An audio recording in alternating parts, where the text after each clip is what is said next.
오늘 말씀은 열왕기하 14장 17절로 29절입니다. 열왕기하 14장 17절로 29절까지입니다.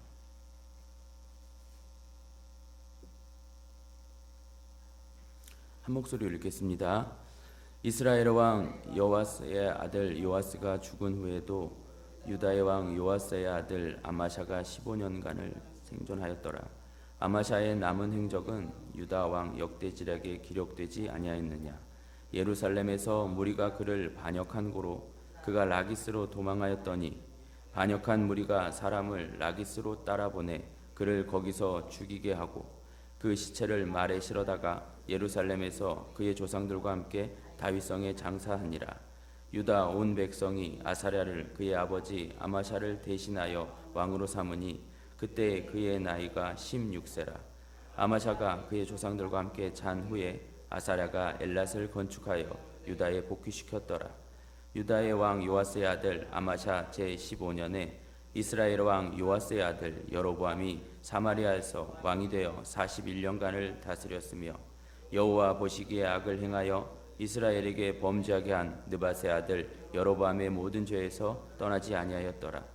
이스라엘 하나님 여호와께서 그의 종 가드헤벨 아미떼의 아들 선지자 요나를 통하여 하신 말씀과 같이 여로보암이 이스라엘 영토를 회복하되 하맛 어귀에서부터 아라바 바다까지 하였으니 이는 여호와께서 이스라엘의 고난이 심하여 매인 자도 없고 노인 자도 없고 이스라엘을 도울 자도 없음을 보셨고 여호와께서 또 이스라엘의 이름을 천하에서 없이 하겠다고도 아니하셨으므로 요아스의 아들 여로보암의 손으로 구원하심이었더라.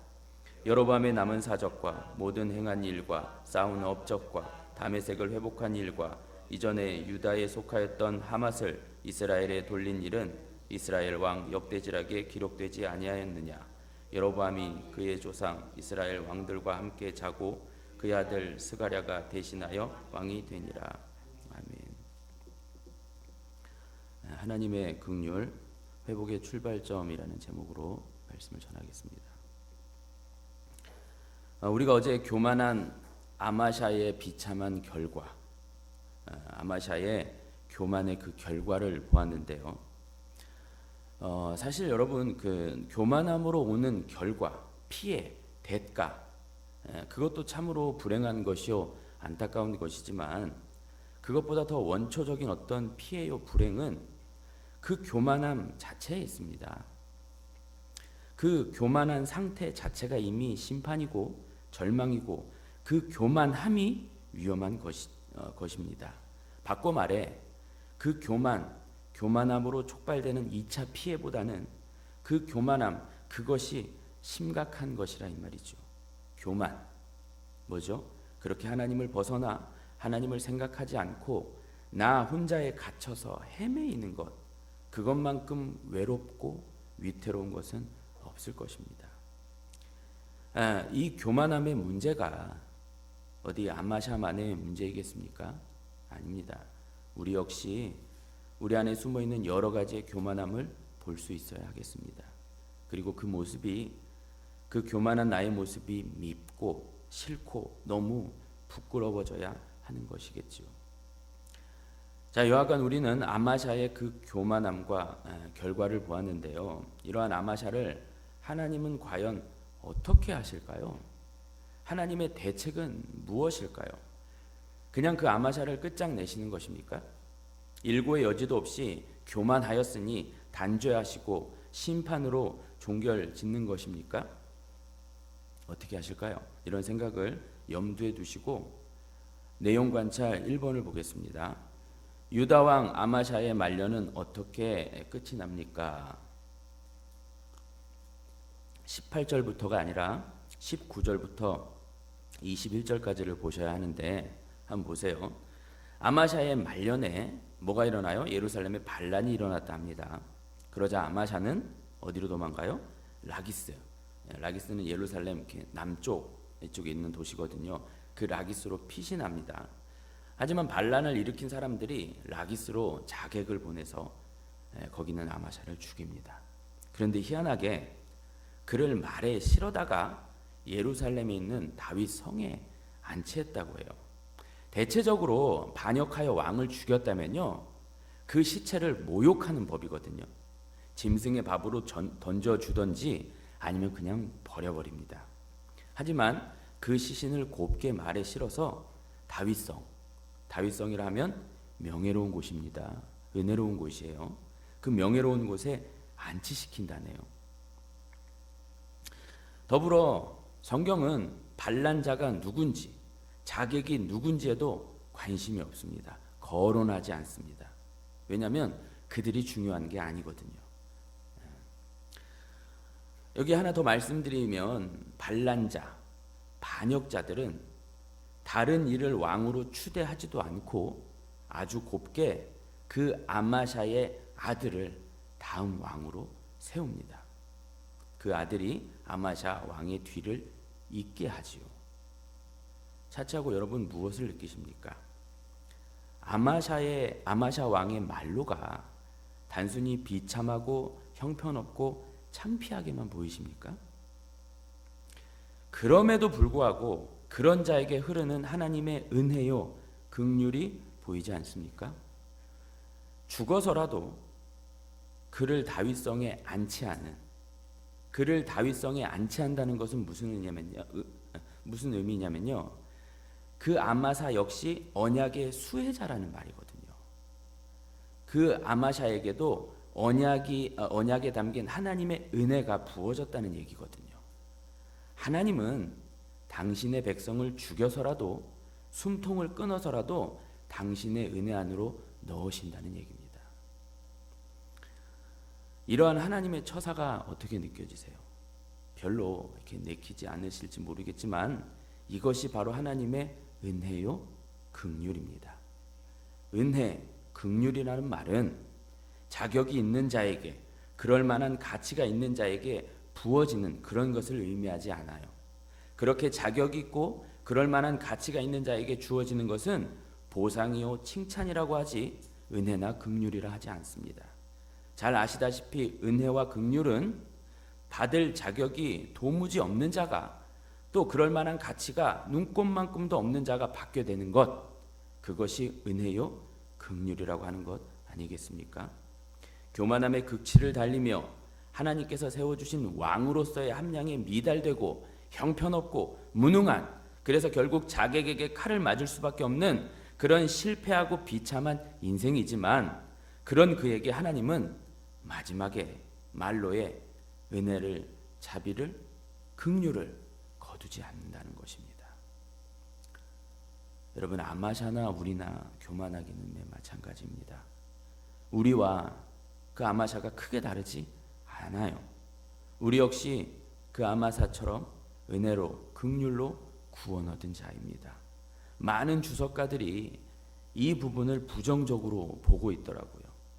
그저 실패한 왕으로, 암살이라 당하는 비참한 왕으로만 평가합니다.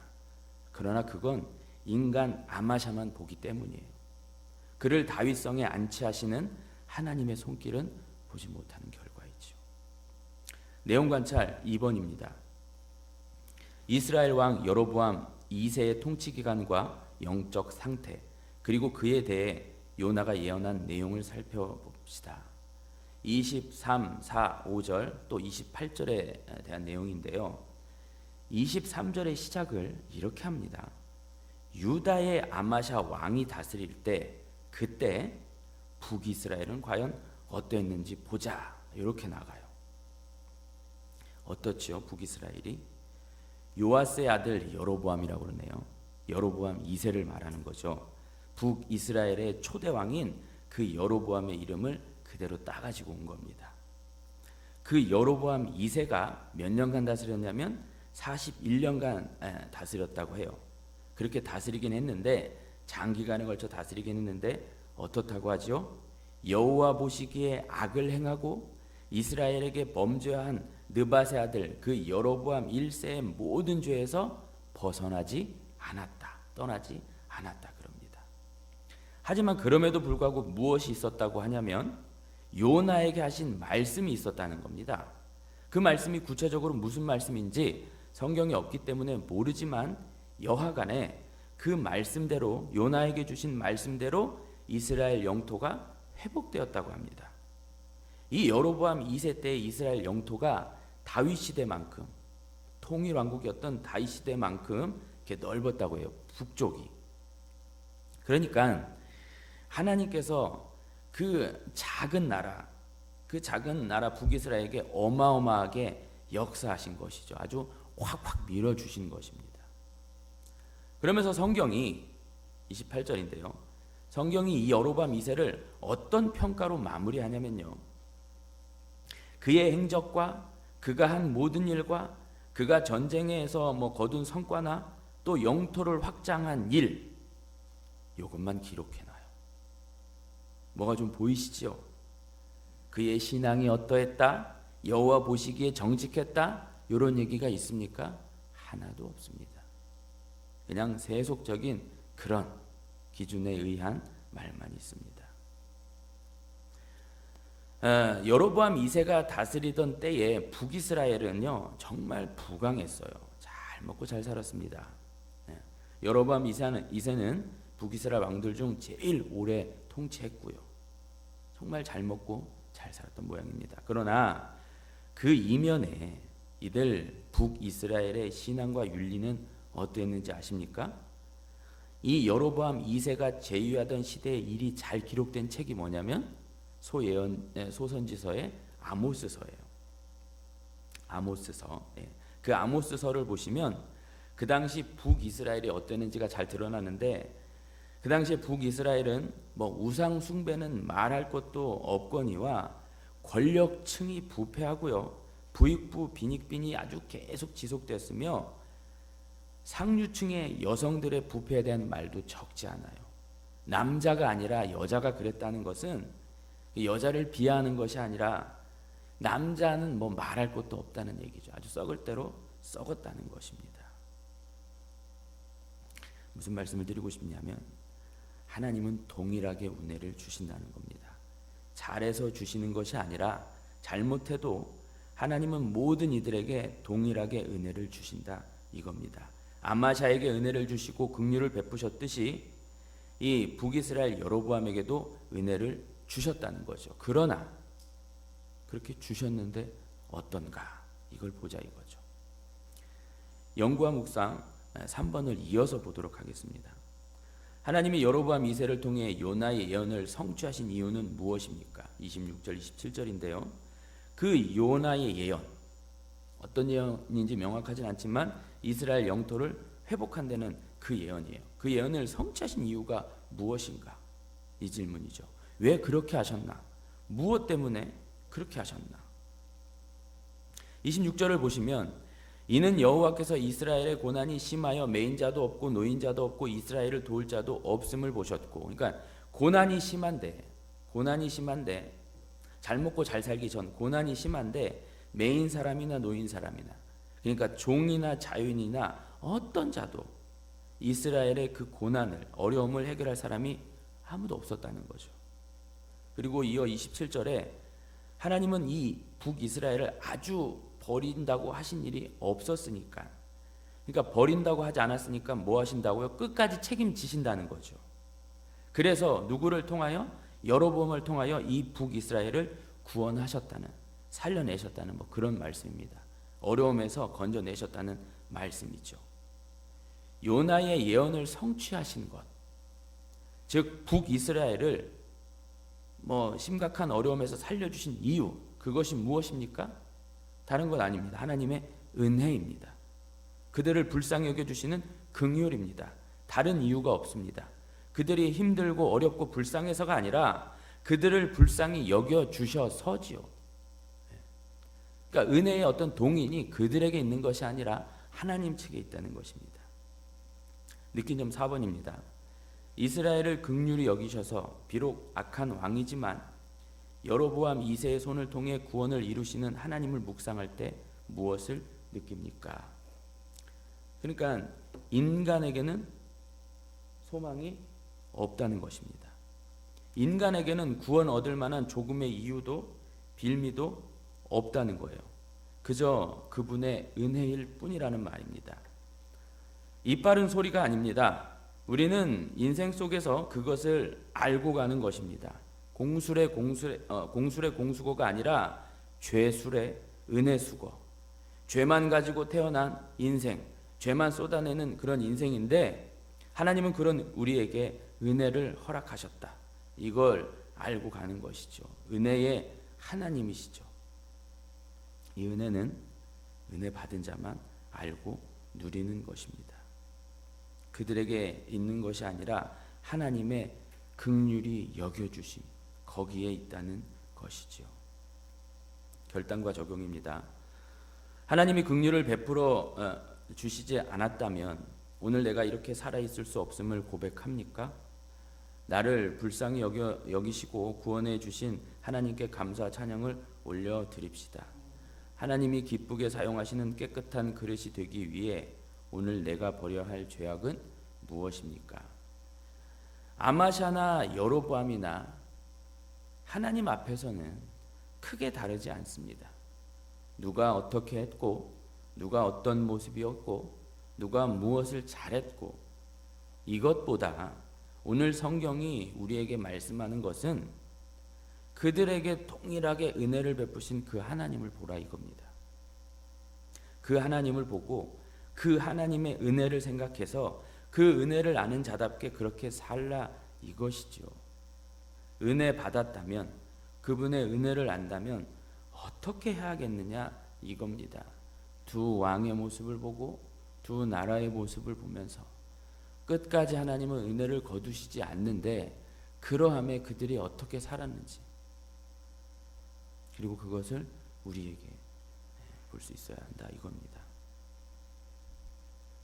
그런 자에게 은혜를 베푸신, 그런 자들에게 은혜를 베푸신 그분께 과연 어떻게 해야겠냐 이겁니다. 물론 쉽지 않습니다. 어렵습니다. 그래서 더 기도하고 매달려야 하는 것이겠지요. 오늘의 기도 같이 읽겠습니다. 시작. 모든 우상을 버리고 주님만 섬기기 원합니다. 저를 긍휼히 여기사 회복시키시고 주의 도구로 써 주소서. 아멘. 말씀을 생각하시면서 그리고 늘 하시던 대로 마음의 소원을 주께 아뢰겠습니다. 주여 세 번